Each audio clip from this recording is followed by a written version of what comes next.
Good morning. My name is Ricky Price, and this is week 5, assignment 3.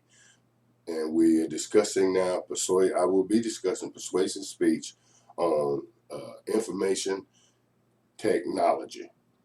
In this field of information technology, there are many things to consider when using the internet or your smartphones, for example.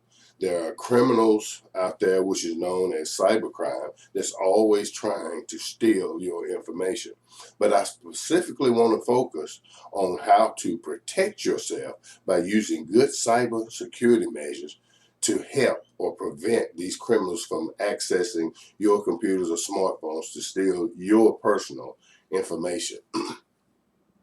Could you imagine trying to make a major purchase like a car or a home, only to find out that someone has broken in and stole your identity and destroyed your entire credit? That would be a frightening situation. Well, just to let you know, before we get started, I have been in the military, spent time in the military for over 22 years. And in those 22 years, I dealt in the field of cryptology, where we went in and found those type of intruders that was trying to break in and steal information, as well as applying good security measures or crypto equipment online to help prevent those type of hackers from getting in and stealing government information. I currently was working for a company called Lockheed Martin, where I constantly were bombarded by intruders trying to steal corporate information, either for their advantage or just simply to destroy the company. It is very important to know and practice good cybersecurity measures. If not complied with, it could cause you many years of frustration as well as thousands of dollars. Always protect your good, practice good cybersecurity measures when using the internet. Now, let's talk a little bit about understanding cybercrime. Cybercrime comes in many forms, one being hackers who try to break into your computer and steal your personal information.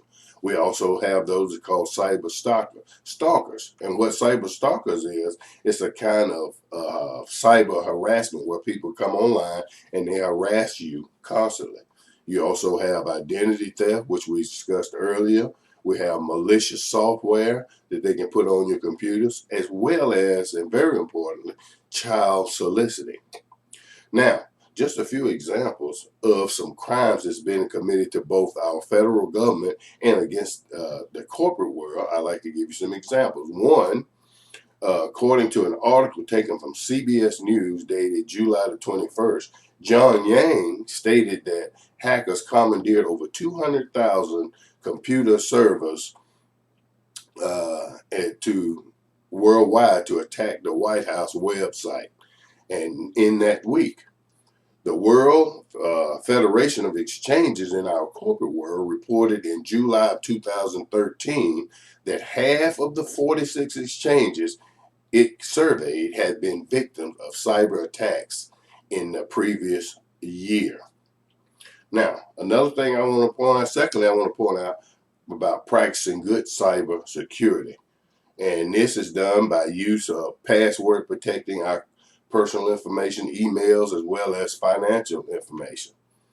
If you go to a site and it requests a password, I would tell you always use strong passwords with at least 8 characters, that being comprised of lower and uppercase letters as well as special characters and numbers. Never use names that are easy to remember, like your name or your wife's name or your children's name, or birthdays or things like that for passwords. They're easily caught. Okay, here's some types of personal information that you want to guard criminals against. One being your social security number. Another, your banking information or your credit card information.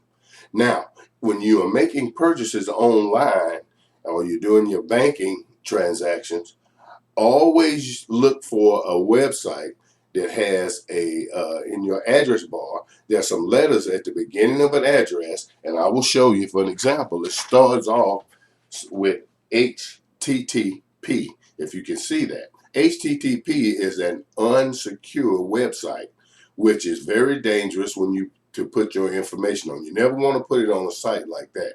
If you look at the address bar at HTTPS, the S stands for security. Now, use those sites that's HTTPS is the ones that are authentic, and it's normally okay to put your personal information on without worrying about it being compromised.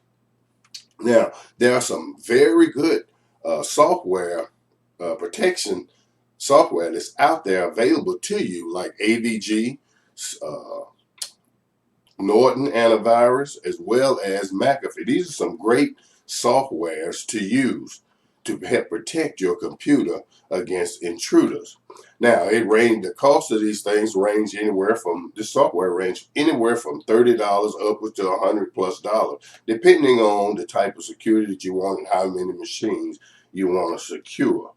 Now, your personal information, when accessed by the wrong people, can be very detrimental to you. Like I said in the beginning, can be very detrimental to you financially and socially. When accessing the website, always use